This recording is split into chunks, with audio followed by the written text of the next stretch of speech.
qual que é a sua visão sobre o índice dos fundos imobiliários e como está o mercado nesse momento após o primeiro corte da Selic e com a perspectiva de novos cortes da taxa básica de juros? Bom, o mercado de fundos imobiliários teve uma recuperação grande, né? Na bolsa, a parte financeira dos fundos imobiliários teve uma grande recuperação há coisa de um mês e meio e agora estabilizou mais ou menos nesse patamar, que é próximo da máxima histórica que aconteceu no IFIX em 2019, mas isso em termos nominais, né? Se a gente levar em consideração toda a inflação que aconteceu no período, ainda está bem longe dessa máxima histórica. Isso porque antes eles estavam muito descontados, né? Muito abaixo dos seus valores, principalmente dos valores patrimoniais, usando como referência. Então, o que mudou de fato não foi a queda da Selic, mas uma tranquilização do mercado como um todo, que vinha exigindo juros muito altos lá dos títulos públicos. Se a gente reparar, o mesmo movimento aconteceu. Uma diminuição da rentabilidade dos títulos públicos, consequentemente uma alta do preço dos títulos atrelados ao IPCA mais juros, né? A NTN-B, o Tesouro IPCA. Então tinha um desconto muito grande, tinha uma desconfiança muito grande, provavelmente por tudo que o governo falava, né? Se a gente notar do início do ano para cá, entre tudo o que se falou e o que se fez, tem uma diferença grande, né? A fala, os discursos eram mais agressivos do que efetivamente as ações que começam a ser tomadas. Então é natural que num começo de governo, investimentos como um todo fiquem retraídos, né? Esperando as atitudes do governo, e as palavras foram mais agressivas do que de fato as atitudes. À medida que as primeiras reformas foram sendo encaminhadas, a questão da mudança da meta de inflação, que preocupava bastante o mercado, não foi nada disso que aconteceu, né? Então, à medida que as atitudes foram sendo mais comedidas, a desconfiança diminuiu e aquele excesso de prêmio de risco, essa desconfiança, ela acaba virando preço baixo, né? Então, isso foi corrigido. Não que as coisas estejam altas, não que tenha ficado caro, passado por um cenário de otimismo. Longe disso. Mas o maior pessimismo que estava refletido nos preços, isso ficou para trás. Perfeito, Arthur. Mas aí eu te pergunto, qual que é a expectativa do mercado de fundos imobiliários nesse momento? Ou seja, temos uma reforma tributária que está prestes a ser aprovada, vai ter uma remodulação da carga, as pessoas jurídicas vão ser mais impactadas, não é a se excluir a possibilidade de criação de impostos para a distribuição de proventos, né, que hoje são isentos. Então, o que você espera, o que os mercados de fundos estão esperando dos próximos meses e anos, como está reagindo e se eventualmente há alguma preocupação particular em relação ao mercado de fundos como um todo e eventualmente uma redução, uma destruição de valor por causa das medidas que o governo poderia tomar?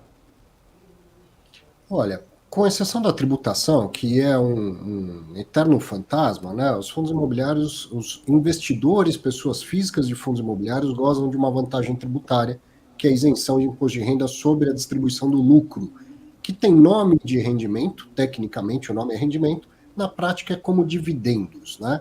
Mas tem gente que observa isso, que o governo fala da tributação de dividendos e não inclui rendimentos quando traz essa possibilidade. No juridiquês isso tem um peso muito grande, né? Cada palavra tem o seu significado, a sua função. Mas essa possibilidade de deixar de acontecer a isenção, ela sempre existiu, não é a primeira vez que se fala disso, e acredito até que um dia vá acontecer. Não dá para saber se é agora, né, ou quando virá. Teria que ser algo bem pensado, bem feito, porque são muitas classes de ativos que gozam de isenção no Brasil, tanto de renda fixa quanto de renda variável. Então, se apenas uma perde a isenção e as demais permanecem, aí tem um desbalanceamento do mercado. O investidor vai privilegiar outros produtos que tenham isenção tributária. Se todos eles deixam de ter isenção, e principalmente se as alíquotas são unificadas na tributação, fica dali para frente um novo capítulo, tudo igual para os novos entrantes, e até desburocratiza um pouco, porque É uma loucura a diferença de tributação que a gente tem para, às vezes, ativos da mesma classe.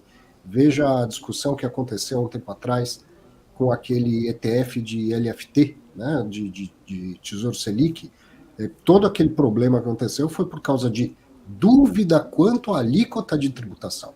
Então, o que se chama de custo Brasil, isso existe na parte de tributação no mercado financeiro. É uma grande dúvida sempre, é uma grande dificuldade, e na hora de tomar decisões de alocação, evidentemente que o imposto a se pagar ou não pagar, se houver isenção, é muito importante na decisão de alocação.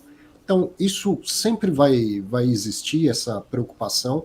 Um dia, eu acho que, como eu disse, um dia eu acho que vai acontecer, mas os fundos imobiliários em si, principalmente os fundos de tijolo, passado um ajuste de preço que deve acontecer, então, se vem uma tributação, as cotas caem para que novos investimentos mantenham a rentabilidade que se esperava ter antes da tributação.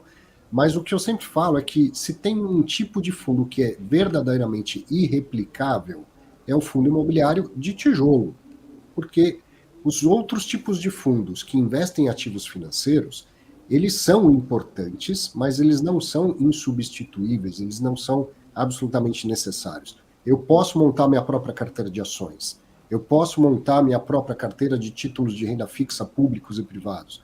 Eu não consigo montar uma carteira de imóveis da qualidade que tem num fundo imobiliário, com a diversificação que tem num fundo imobiliário e pela qualidade, imóveis que eu não teria nem dinheiro e se tivesse dinheiro não teria acesso a eles. Eu posso até ter dinheiro para comprar um pedaço de um shopping, mas não encontrar quem esteja disposto a vender um pedaço de shopping para mim, né? Então, um fundo imobiliário de tijolo, ele é de verdade irreplicável, porque ele não investe em ativos financeiros, e sim em ativos imobiliários. Então, essa é a parte da tributação. Pensando no que as ações do governo trazem para o fundo imobiliário, no curto prazo, o que se espera do governo atual? É uma injeção de dinheiro para que as pessoas consumam, né? Já fizeram campanhas de incentivo à venda de carros, já fizeram campanha de facilitar o pagamento de dívidas em atraso. Tudo isso injeta muito recurso para o varejo. E o varejo movimenta, se a gente pensar na cadeia toda do mercado imobiliário, movimenta tudo. A loja de rua, o shopping center, o galpão de logística, porque os produtos têm que vir de algum lugar, e evidentemente se uma empresa varejista, você estava falando agora há pouco da alta das ações da Via Varejo, se uma empresa varejista está indo bem, está vendendo bastante, ela tem condições de expandir, de contratar mais, e para isso ela precisa também de mais escritórios, precisa de mais data centers e tudo mais. Então, no curto prazo, as ações do governo que são na linha de incentivar o consumo são boas para o mercado de fundo imobiliário. Mas no médio e longo prazo, isso pode acabar levando a mais inflação e novamente alta de juros. Do ponto de vista aonde as coisas se equilibram de financeiro e imobiliário, é na taxa de juros. Juro alto é ruim. O mercado de fundos imobiliários está lá na alternativa, está classificado como os investimentos alternativos. Quando que um grande alocador de recursos busca investimento alternativo? Quando ele precisa de alternativas. Se o juro está alto demais e ele resolve o problema dele comprando títulos públicos, ele não precisa de alternativas de investimento. Ele concentra naquilo que é menos arriscado e que tem alta rentabilidade. Imagina o gestor de um fundo de pensão que tem uma meta atuarial e que consegue cumprir essa meta simplesmente comprando o Tesouro IPCA, NTNB. Ele não precisa de alternativas. Então, o juro alto ele é ruim para o mercado de fundos imobiliários. Na verdade, ruim para a economia. Se o que a queda da Selic na última reunião pode sinalizar? Se esse movimento for contínuo, se a gente voltar a ter um juro baixo, e eu considero no Brasil, mera opinião minha, tá? Juro abaixo de 10% ao ano, juro baixo para padrões brasileiros, isso é ótimo, isso é expansionista, tanto do ponto de vista financeiro como na economia real, seria ótimo para fundos imobiliários. Mas o que eu estava falando, as ações de curto prazo do governo, podem acabar levando a uma inflação no médio prazo e dificilmente o juro teria condição de cair tanto. Perfeito. Arthur, fica conosco porque eu queria te perguntar justamente sobre o fundo de tijolo, especialmente de shoppings. Tem algumas movimentações que a gente está vendo no mercado, a emissão de novos títulos também para adquirir novos shoppings. Então, fique conosco, rápido intervalo, 2 minutinhos. Nesse momento são 4 horas e 31 minutos. A Bolsa continua perdendo e está piorando o andamento, 0,18% no negativo para o Ibovespa, então afunda cada vez mais o principal índice da Bolsa de Valores de São Paulo, agora perdeu os 116 mil pontos, 115.964 pontos. Daqui a pouquinho vamos ver as ações também, 2 minutinhos de intervalo e voltamos já já, não sai daí.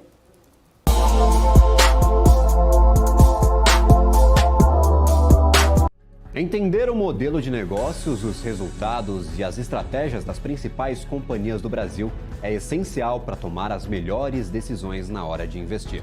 E é isso que nós trazemos no BMC Business. Entrevistamos os CEOs e diretores das principais companhias de capital aberto do país. Eu sou Gabriel Monteiro e encontro você no BMC Business todas as terças e quintas, às 22 horas, aqui na BMC News. BMC News. Informação que gera valor. Quem só vê o BTG como um banco de investimentos, não vê todos os benefícios que ele pode oferecer. Aqui você tem a liberdade de ligar a qualquer hora. E tem a confiança de contar com o time BTG. É você no controle da sua vida financeira de um jeito simples e compatível com a sua rotina. O BTG reconhece quem é você e está pronto para potencializar a sua trajetória. O que acontece no mercado financeiro no Brasil e no mundo está na BMC News. São 24 horas de programação para ajudar o investidor na melhor tomada de decisão. Independência e jornalismo sério. Não estamos plugados em nenhuma instituição financeira. Isso nos dá liberdade de levar a informação sem nenhum viés, sem conflitos de interesse. Ser a ponte entre as notícias, empresas, especialistas e os investidores. Tudo de uma forma dinâmica e com uma pitada de bom humor. Informação que gera valor, você sempre vai encontrar na BMC News.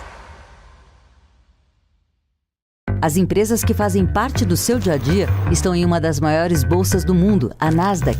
E a boa notícia é que você pode investir nessas empresas diretamente pela Avenue, sua corretora nos Estados Unidos. Com os dados das ações dos Estados Unidos fornecidos pela Nasdaq em tempo real, o cliente Avenue pode acessar diretamente as maiores bolsas do mercado americano. Entre neste mercado de tecnologia e inovação. Acesse avenue.com.br/Nasdaq e seja bem-vindo ao mercado global.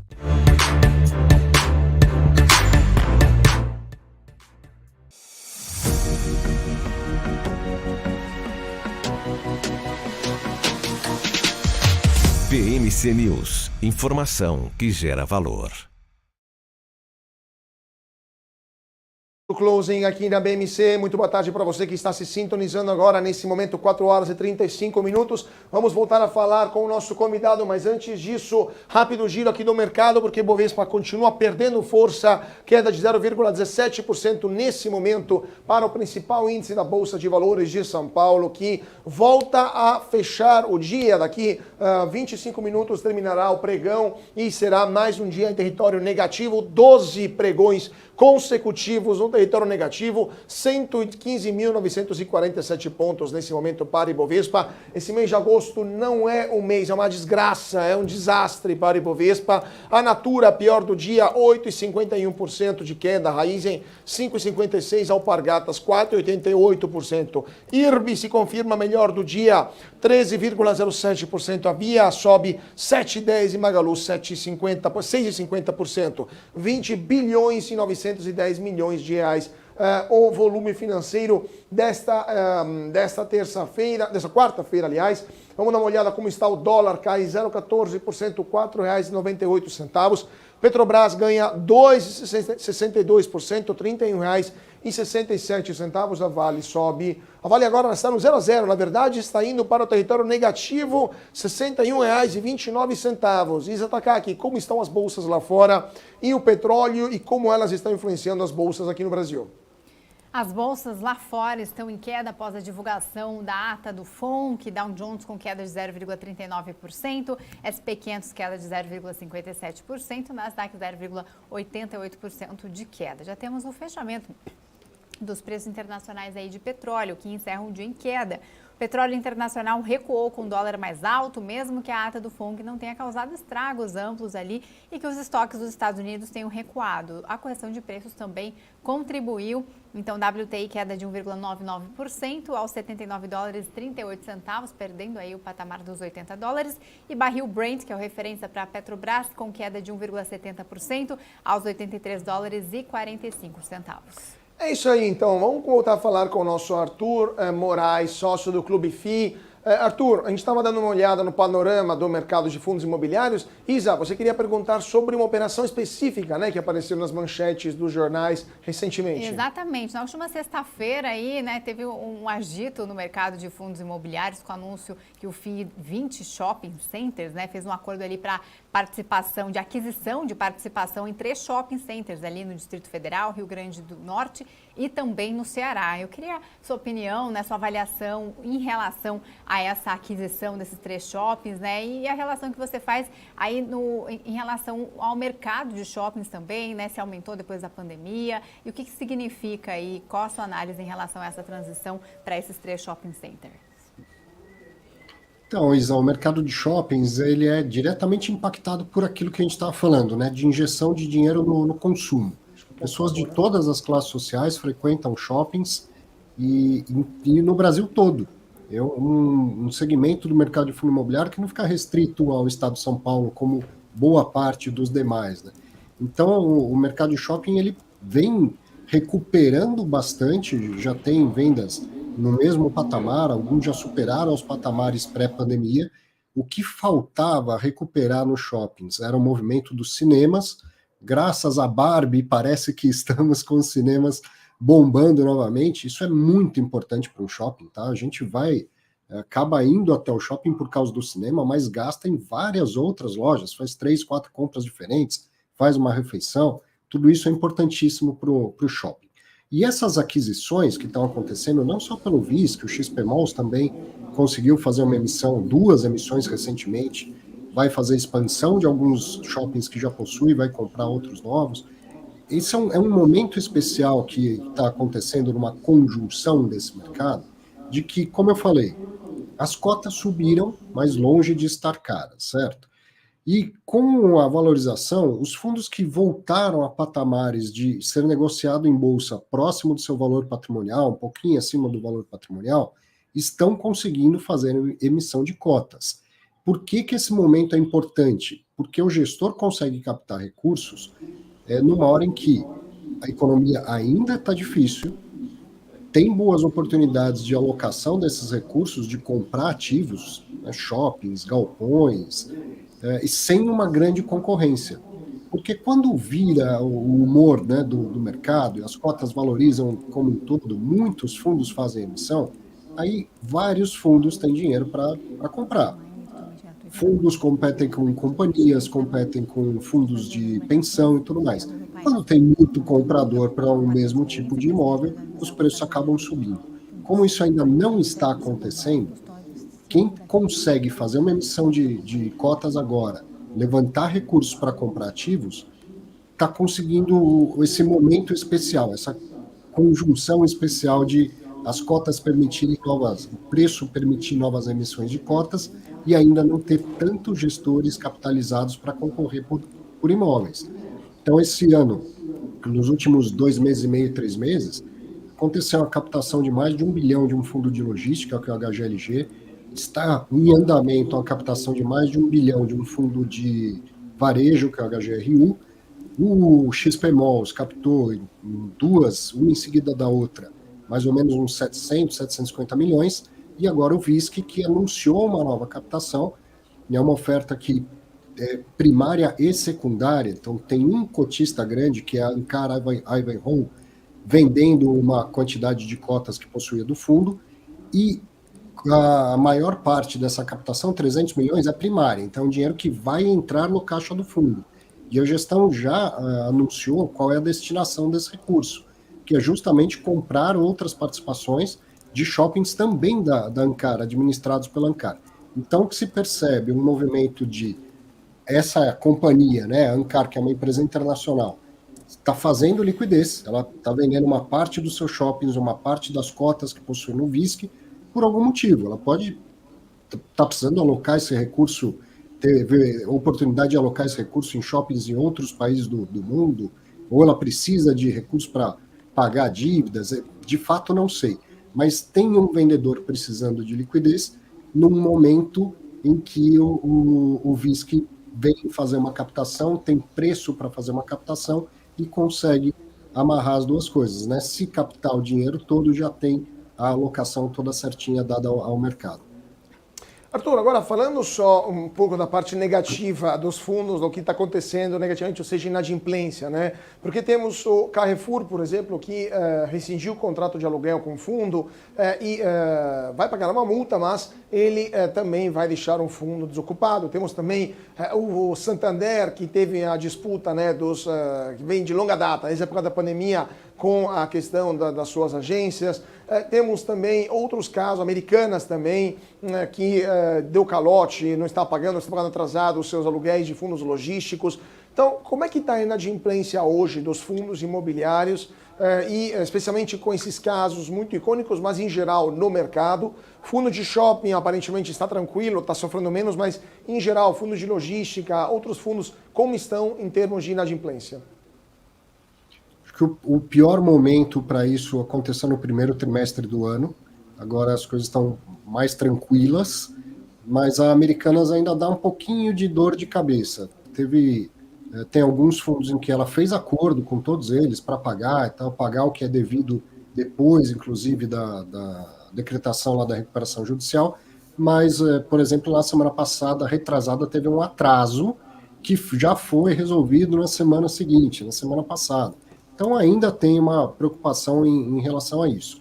Mas de uma maneira geral, o varejo não está tão mal, né? Ele vem recebendo esse reforço aí das injeções de recursos do governo no bolso das pessoas. Então os espaços vagos acabam sendo rapidamente ocupados por outras empresas. Uma outra questão aí de dificuldade de crédito veio do agro. A queda do preço das commodities agrícolas foi muito grande no começo do ano. Você vê o IGPM negativo e acumulando negativo, deflação de IGPM nos últimos 12 meses, vem principalmente da queda dos preços dos produtos do agronegócio, né? Da soja, do milho e tal. E no agro teve fundo imobiliário de fazenda tendo que fazer uma renegociação com um dos inquilinos, dos arrendatários das suas fazendas, e fiagros que investem em CRAs, né, certificados de recebíveis do agronegócio, também tendo algumas dificuldades de crédito. É do mercado de crédito isso, certo? Quem empresta dinheiro em algum momento vai ter uma surpresa negativa de tomar um calote. E quando a economia como um todo anda para trás, ou um setor bastante impactado, acaba concentrando alguns eventos nesses setores. Mas, de maneira geral, os fundos são grandes e diversificados o suficiente para conseguir atravessar isso. Estava falando lá do VISC, é o fundo que mais tem participação em shoppings no Brasil. Participações muitas vezes minoritárias, mas tem uma carteira com uns 15, 16 shoppings, não me lembro de cabeça aqui. Então, a mesma coisa quando a gente fala de fundos de logística. Os de grande porte dificilmente estão muito concentrados em um inquilino apenas. Então, essas coisas vão acontecer, um problema de crédito, um inquilino que não paga o aluguel, mas se o ativo em si é bom, o ativo é bem localizado, ele vai acabar sendo ocupado por alguém chegando. Um contraponto a essa fase ruim do varejo é, por exemplo, a chegada da chinesa BYD para ocupar a fábrica da Ford lá na Bahia. é um ponto importante, logístico, inclusive. Não muitos, mas alguns fundos imobiliários têm investimentos naquela região e que, obviamente, vinha sendo impactados por uma queda muito grande de demanda, já que uma fábrica enorme tinha sido fechada. Então, imagina quanto, né, a reativação dessa fábrica por uma outra empresa, o quanto isso ativa a economia e dá um novo fôlego para os galpões.